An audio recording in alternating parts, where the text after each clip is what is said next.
listening to Proof Text, a Glossa House podcast by Dr. T. Michael W. Halcomb, Dr. Fredrick J. Long, Dr. Mario Melendez, Dr. Jennifer Noonan, and J. M. Smith. Welcome and enjoy. Hello, welcome to Proof Text. I'm Michael Halcomb here with my friend Fred Long. This is another GrammarPoint episode, and we are thrilled that you are tuned in. We are continuing to discuss verbs. We've been discussing them for months and months now, and it's been interesting. Fred, I am working with one of my kids going into sixth grade, and we're working on the parts of speech, just reviewing them over the summer before school starts, and we just worked through all the what is that? Conjunction, Schoolhouse Rock videos. Oh, did they like them?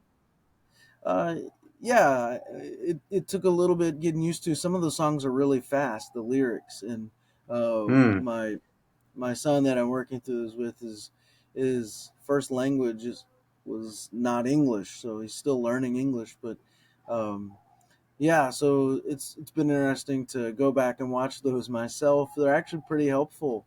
I wish they had made more of the videos along the grammar ones. You know, the season 2 was their grammar ones, and they just went through basically the 8 parts of speech. And would have been good if they dove into stuff like we're doing here, some more of the I guess niceties or fine points of grammar. But they were pretty good videos. So maybe we need to do some Schoolhouse Rock type thing for Greek grammar. I don't know. Yeah, I mean, I got a great title for participles. Participles. So we have to think of clever infinitive. I guess we're doing infinitives today, but yeah, we're gonna air your participles talk that you just gave at the Greek and Hebrew for Life conference soon. So for those of you tuning in, keep your eyes and ears out for that episode. On the docket today for this GrammarPoint episode, we're talking about infinitives. So let's do that. What, in your mind, Fred, is an infinitive? Well, it's a class of a verbal. What's called a verbal. It's like a participle in that they're not technically moods, but they're often learned as moods and parsed as moods, along with indicative, imperative, subjunctive, and optative. So you have these two verbals, infinitives and participles. Participles are verbal adjectives. Infinitives are verbal nouns. And they have tense, voice, and mood like verbs, but they don't have really any case. Their gender, typically, if they have an article, is neuter.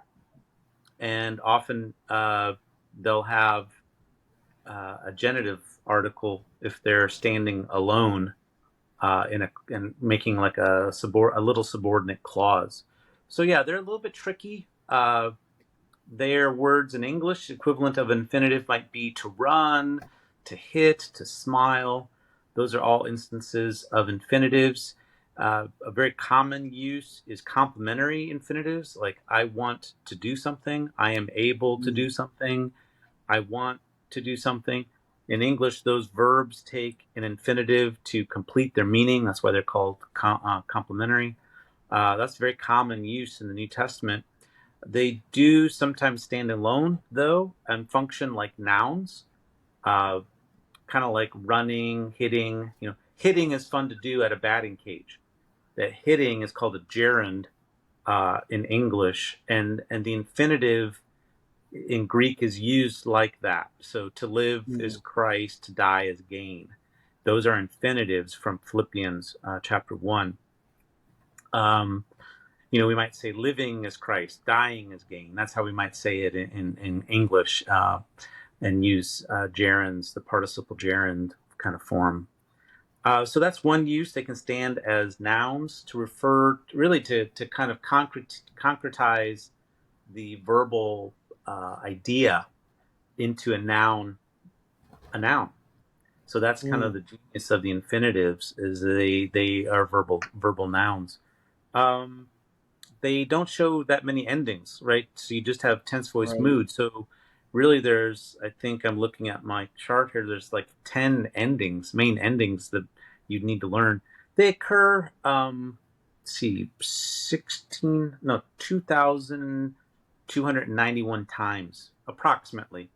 So that's how many times? Just less than 2,300 times. So kind of higher frequently occurring, second to participle, which is second to indicative. So indicative mood occurs most, about 16,000 of those, 15 and a half. Participles, 6,600. Infinitives, just about 2,300 times.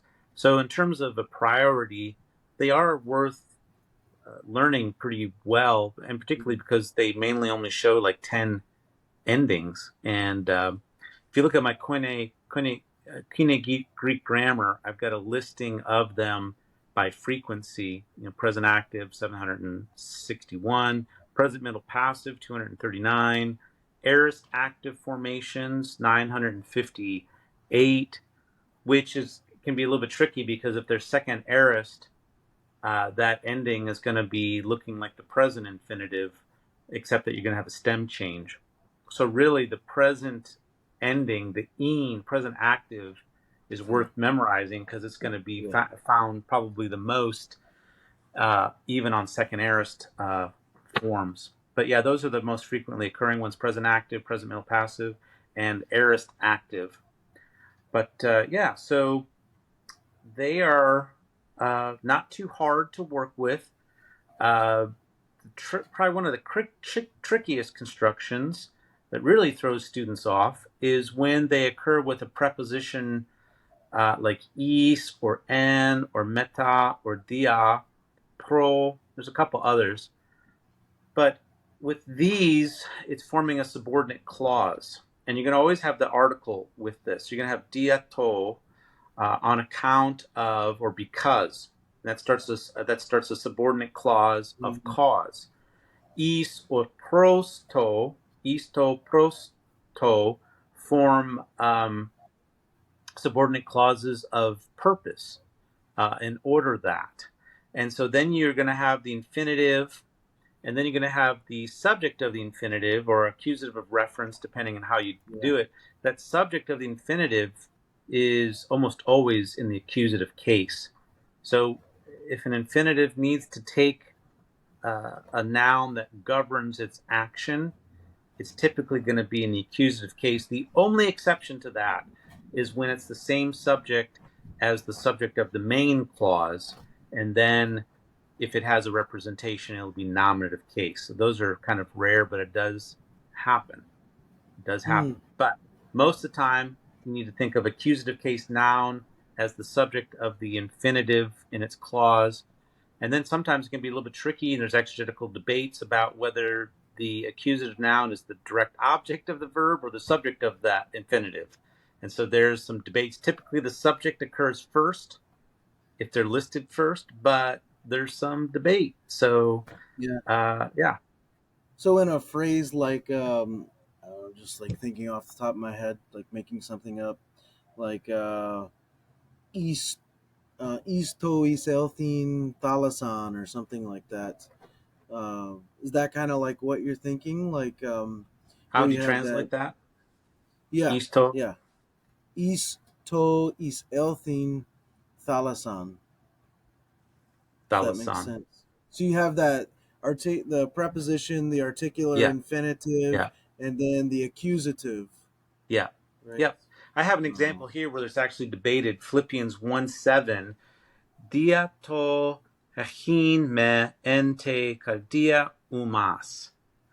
So because I have in my heart you, but it might be because you have me in the heart. So is it I have you in the heart or you have me in the Right. heart? So it's diato ehin. So because having. And then we have a me, which means me, and a umas, meaning you. The me occurs first, but there's debate. whether it's me, Right, the right, subject, right. I, or you. So yeah. Yeah. Sometimes another use of the infinitive is where the infinitive stands alone to express purpose, or sometimes result. And so obviously you debate whether it's purpose or result.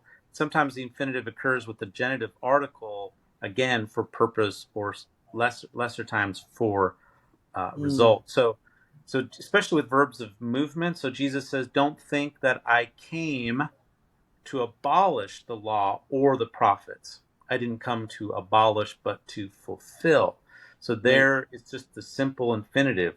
I came to do something. And so that's that idea of motion with the infinitive. It's not a complementary infinitive. At that point, it's moving, it's directional. And when it's directional, then you're looking at purpose. So when you're Another. looking at infinitives, you need to pay attention to verbal aspect, because that becomes significant. The difference between Mm. present tense, ongoingness, versus the aorist tense, which tends to be viewed as a whole, complete or completed. Yeah. Well, one of the things that's always frustrated me, I guess, with infinitives, maybe my frustration is more with like Bible scholars than infinitives themselves, but uh, is Probably. that in the lexicons, right? In the lexica, we when it comes to verbs, we provide the uh, first person, right, singular form, so luo, and yet we on the definition we provide the infinitive as the Mm-hmm. definition, like to run instead of I run. So Mm-hmm. I I wish that our lexica, our lexicons, whatever, however we want to say it, would do luing or something like that, and make it match the entry's meaning, rather than confusing students with having that first person singular form, and then an infinitive definition. Anyways, it's just kind of a gripe, but I get Yeah, it. I think is it Hatch and Redpath? There is a tradition of using the infinitive as the lexical entry. So I think that maybe then contributed to then using the infinitive in English for the basic gloss. But yeah, there's a little bit of inconsistency there. Um, Yeah. yeah. One other quick use, I know this is a little bit long grammar point, is that the infinitive can be used for indirect discourse. And this can really throw students off, because typically they look for OT, like he said OT, he said this, or she said this with OT, but the infinitive can be used with the accusative subject. And that is kind of tricky, and it occurs not infrequently. So you'll run across it and you'll be like, what is this going on here? What is this infinitive doing? And it usually is, if it's not a complementary infinitive, it could be a content clause of saying or thinking. Yeah. So Hmm. All right. Well, that's gonna wrap it up for infinitives. If you would hit the like button, hit the subscribe button, and best of all, hit the share button. All right. We'll see you next time. Hope that helps. Interested in growing your ancient language skills but not sure where to start? Glossa House can help. From illustrated readers and short stories to lexicons and grammars, Glossa House offers a variety of resources for beginning, intermediate, and experienced ancient language learners. Head to glossahouse.com today. Glossa House, language resources for the global community.